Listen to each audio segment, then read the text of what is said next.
Hey everybody, it's Chase with AVA Pop Culture again, and I hope you are ready because today we are riding off into the sunset with the epic conclusion of Sergio Leone's Man with No Name trilogy, the Dollars trilogy. Call it what you want. I call it the good, the bad, and the ugly. We are going to dive into Arrow's limited edition release. We're going to get all the way into this thing, and we're riding off into the sunset because not only is this the conclusion of that epic trilogy of releases from Arrow Video, it is also the last 4K review that I am going to do on the AVA Pop Culture main channel, and we're going to dive into that as we dive into the good and the bad and the ugly. So pop that tape in. I got you. Let's go do this.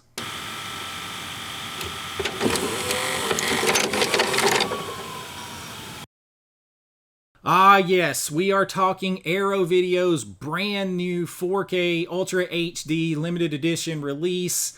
And this isn't just a movie, it's a showdown between film history and high-def glory that we have not experienced before. Doesn't matter if you had the Kino Lorber release or not. This one is a whole different ball of wax, and we might have saved the best for last in more ways than one. This is my last 4K review on the main YouTube AVA Pop Culture channel. I am still going to do 4K review videos. I am just going to put those to be available for my Patreon members on my Patreon. The link to that is below. You can join the Patreon, and there is a code right now, new25. You get 25% off your membership, and I'm going to make the 4K reviews available to all tiers of paid members on there, as well as my YouTube channel members. I'm going to do that as well.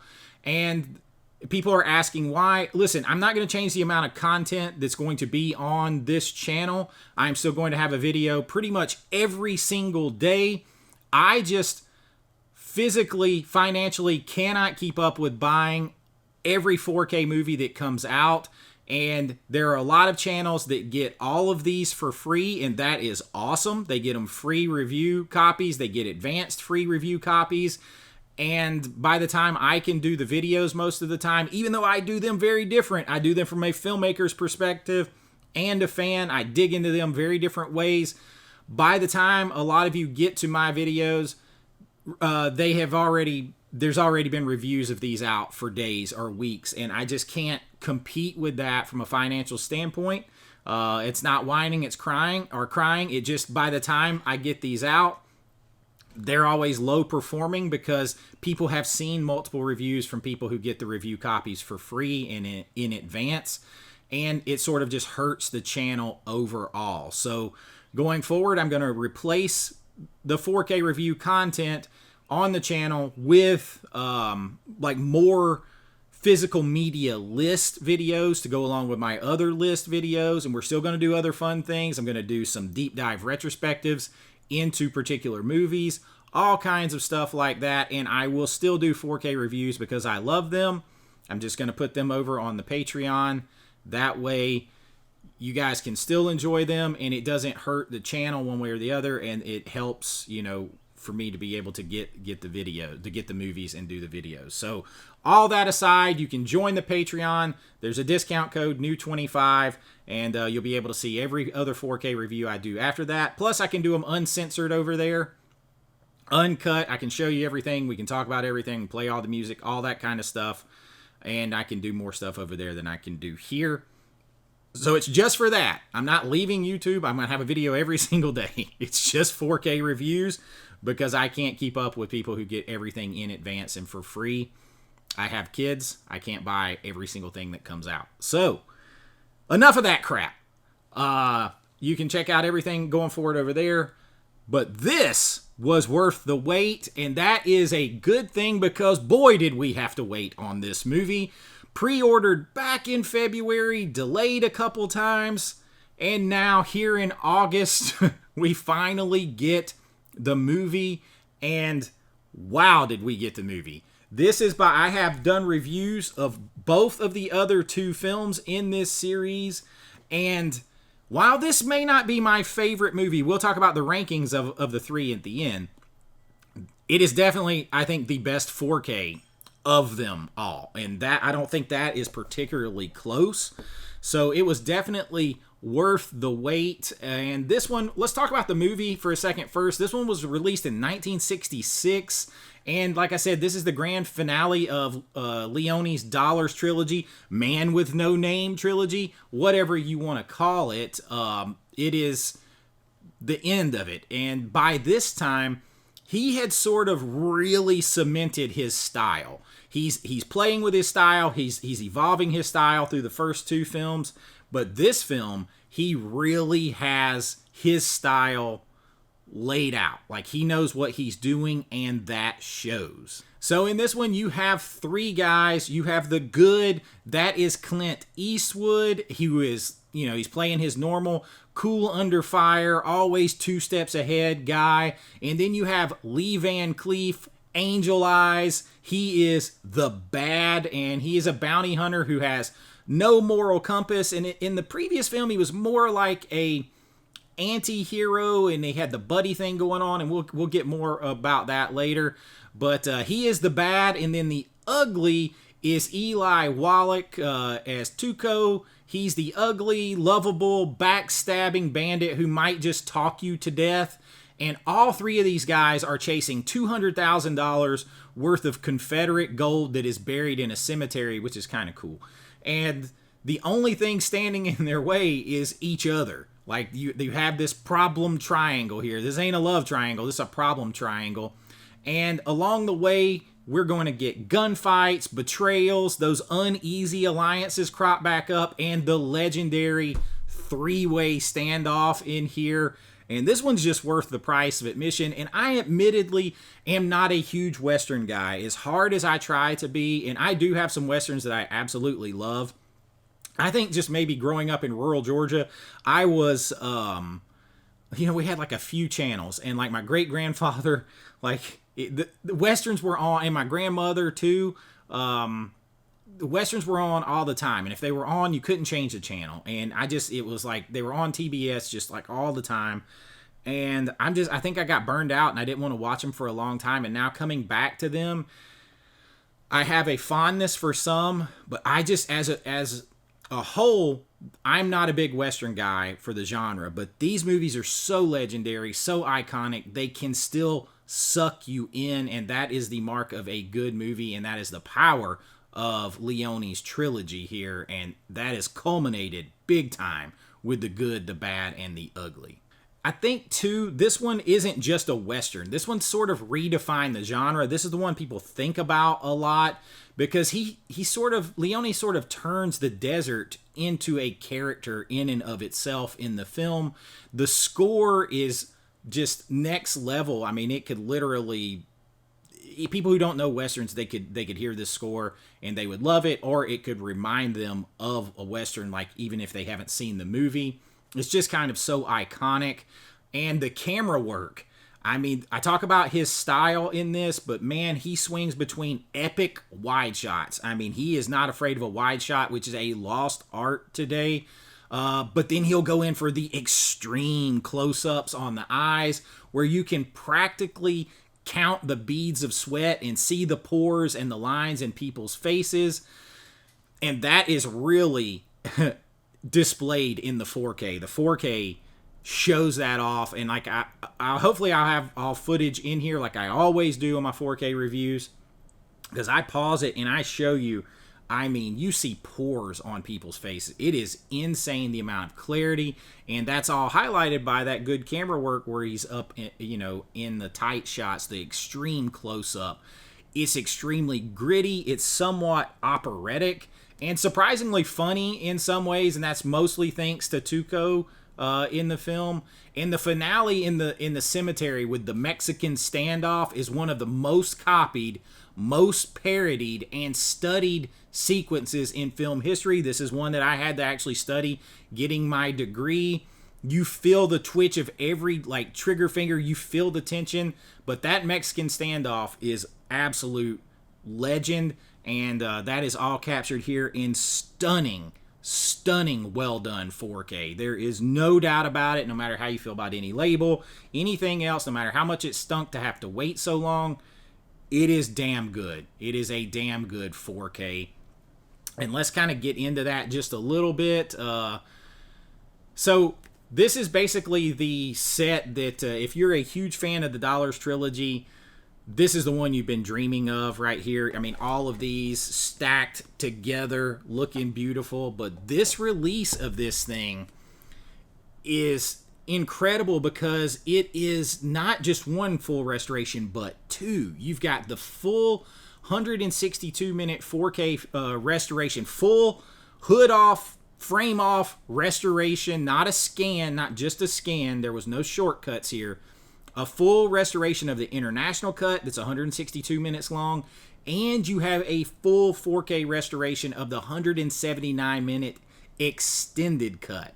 Both are in native 4K, both have Dolby Vision, both have HDR, and they are both restored with a lossless mono soundtrack and upgraded DTS HD 5.1. If you want your extra, loud gunfire, you don't get an Atmos, but man, I'm going to tell you, the way this still bounces around with the gunfire, it is pretty damn awesome in here. The sound is legit. I don't have to crank it up to hear the voices when they're talking, and then turn it down when the music or the gun effects hit. All that kind of stuff. It is legendary. Again, this is from the 2perf Technoscope camera negatives. 2perf, I went into that in my Fistful of Dollars review, explaining what 2perf is. It was basically a way to save money on film. You get twice as much film or twice as much time. So the perfs are the little holes in the sides of the film. The trade-off to that is sometimes you can get more grain because it's just a cheaper film stock overall. But because the way it's lit and because he had refined his style, that doesn't show up the same way it does like maybe in a Fistful of Dollars, especially at the beginning of a Fistful of Dollars where it's very grainy. You don't get those situations as much in this film. So that kind of makes it stand out a bit more. And extras make it stand out a bit more. You've got commentaries on here from film historians like Tim Lucas, Christopher Frayling, Richard Schickel, I think that's how you say his name.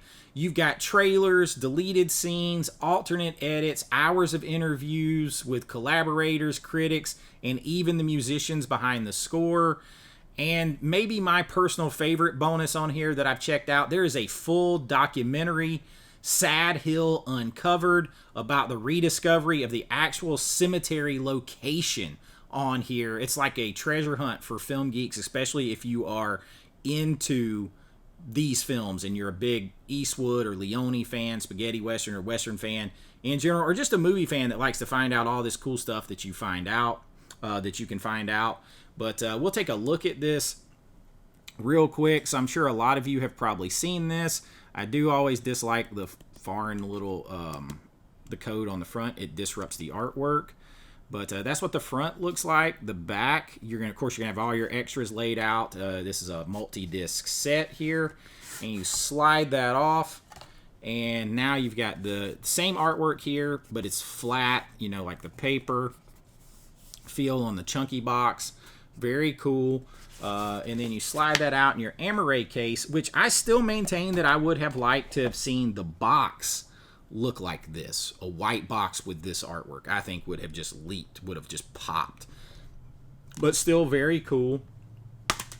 And then inside, this is a big multi-disc set. You've got 1, 2, 3, 4 discs. That is the documentary right here. And of course, you have to have multiple discs because you have 9-minute and 162-minute cuts of the film on 4K. That eats up space. And they are long time commitments if that's a problem for you, but each one has its cool disc art on here. So that's pretty cool. I just think the addition of the documentary, I'm a sucker for documentary.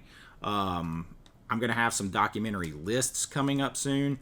I, as a film nerd, as someone who just loves film, I love a good documentary. I like all kinds of documentaries, though. Like, I sit and watch History Channel documentaries and all that stuff. So when you can get one that ties into film and I can learn stuff, I say a lot of times behind the scenes stuff and documentaries are, I mean, forget film school, forget the movies that I've made and everything. I learned a lot about making films from special features like this, behind the scenes stuff, making ofs, documentaries, featurettes on how they did practical effects, all that. I learned a lot of what I put into my movies from that, despite going to film school and all that. I learned more from here. I hate to say that, but I never recommend film school to anyone, believe it or not, because I don't think it's necessary at all.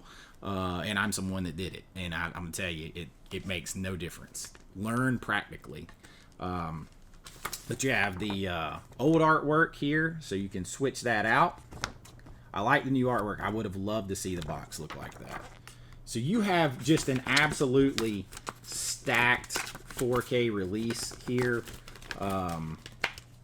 Now, I did not watch both cuts fully. Okay, I went with the longer cut because I had never seen it. And I mean, I just didn't have time to commit to both of them, but I did put it in. Checked both. They look really good, but that is definitely my favorite special feature, and I wish Arrow would do more like that because that is super cool. You're also going to get your poster in here, which is very cool. I like that it's flat, not shiny. Kind of makes it feel like a wanted poster. So it's going to have that new art on one side, and it's going to have the old art on the other side. So you're going to get that as well. And I'm going to be rotating posters out in my room a lot now that I got some frames for it. And then you're going to get your booklet in here that's going to have lots of information about the film, about the restoration, all that kind of stuff. So everything between this and the features and the documentary, you are going to get everything you've ever wanted to know and then some about the good and the bad and the ugly. You got your whole about the presentation right here, which I always find very cool. So it says portions of the original 35mm exhibition print were scanned in 4K by Cineteca Nazionale, Rome, for sequences missing from the original negative. So they went to a lot of work to go and find every piece, every element to put into this movie and then restore it in 4K, scan it in 4K. And to do that twice for two different versions of the film is a lot more work than y'all realize. Like, I only worked in film restoration for a very short amount of time. Now I edit and do, film, so I have to get things out all the time, noise, whatever, all kinds of stuff. But man, the work of doing a restoration to the actual negative, straightening that thing, make sure it's perfect, cleaning it, getting it all ready to scan, fixing any like dugout spots in. There's so much work that can be done to it beforehand and then scanned, and then when it comes out, now you've got your digital restoration that continues on the film in the digital space. Now you can clean it up even more. Now you can color correct. Now you can color grade. Now you can put the HDR and Dolby Vision layer. All that kind of stuff, man. There is so much work, and to do it for basically twice for two extremely long versions of the movie, I mean, that's pretty damn good. But it outlines it all in there, plus other information with the film. And that is a pretty damn solid release here. And I just absolutely, I dig the colors. I still wish the box, that's my only like sort of nitpick, other than how long it took to get it, was the art would have been cool if it were white. So if you've been, kind of watching I admit I do not own the Kino versions. I have seen some of one of the Kino versions, and they're fine, but they just kind of look a little muddy and dull by comparison. And if you've just had the Blu-ray before, it's very muddy color grade. But this one you can relax, because Arrow, and I'll take Arrow to task when they do things wrong or get stuff wrong or whatever, but they nail it here. The colors pop without looking fake. The grain is very natural, like I mentioned before. You can see every speck of dust swirling in the air and the desert wind, all the stuff, the beads of sweat, everything else. I mean, this isn't just an upgrade. This is the definitive home release. I can't imagine why you would need to get anything else. That's what I'm looking for as I curate my collection and weed my collection more, is to continue to get the definitive releases of stuff. And if that's what you're looking for, it is right here with the good and the bad and the ugly. This is the best release of the three, and there is no question about that in my mind. This one's limited though, so like I know it's hard to get in some places. So if you can get it, get it. Like Arrow has it sold out on their site, but you can still check places like the Movie Room, Orbit, Diabolic. Find it, because I'm sure this price is going to go up on this thing overall. So I would grab it when you can. So should you pick it up? No brainer. You should pick it up if you're a fan of Westerns, or you just want to have, like for me, I'm not the biggest fan of Westerns, but for this particular trilogy, the historical nature of it, Clint Eastwood, all that kind of stuff, it was a must-own for me. And I'm not going to say that about most Westerns, but this trilogy, absolutely yes. And I think it's just an incredible way to close this out. And now as far as ranking the three movies of the Dollars trilogy, the Man with No Name trilogy, whatever you want to call it, look how good they look sitting there next to each other. That's badassery. I don't know like how this ranking is gonna go for a lot of you out there who are massive Western fans, but I am going to tell you that you have, out of these three, you have A Fistful of Dollars, you have For a Few Dollars More, and you have The Good and the Bad and the Ugly. My least favorite of the three, overall, if I'm ranking them, coming in at number 3, despite the incredible best release, 4K, all that kind of stuff, is The Good, the Bad, and the Ugly. I like it, but there's things that I like about the others more. He has his style nailed in here. There's lots of things to like about this, the standoff, all that kind of stuff. But it comes in at the bottom. And coming in next for me is the first one, the launching, A Fistful of Dollars.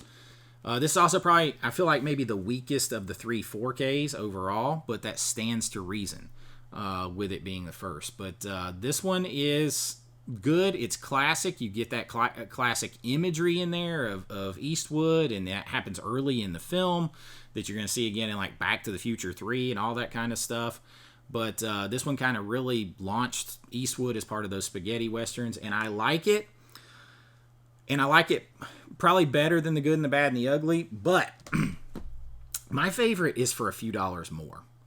I like this. I like the whole thing with Lee Van Cleef and Clint Eastwood and the whole like anti-hero, uneasy alliance, sort of buddy cop bromance thing they got going. I like that better. I like the uneasy team up with the respect underneath, and both are kind of good, both are kind of villains, and they're kind of that thing together. I just dig that whole interaction the best. Whereas in the Good and the Bad and the Ugly, you got Lee Van Cleef again, but now you lose that. He's more of just the bad guy in the movie. So I really like this one the best overall, and I'm sure that's probably controversial to a lot of you out there, but this is also the one that kind of really revived and saved Lee Van Cleef's career. Like, he was kind of dwindling out, and this movie kicked it back up. And their conversation when he basically calls Clint Eastwood like a young man compared to him, and even though he's only like 50 something in the movie, he looks so much older.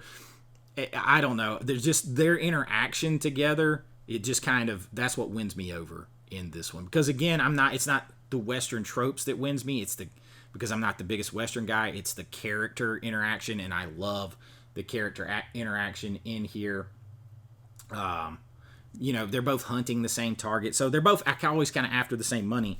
But that is it. That is my favorite And I think all three of these, if you want a piece of history and have the definitive versions, you are looking at them, especially with the good, the bad, and the ugly.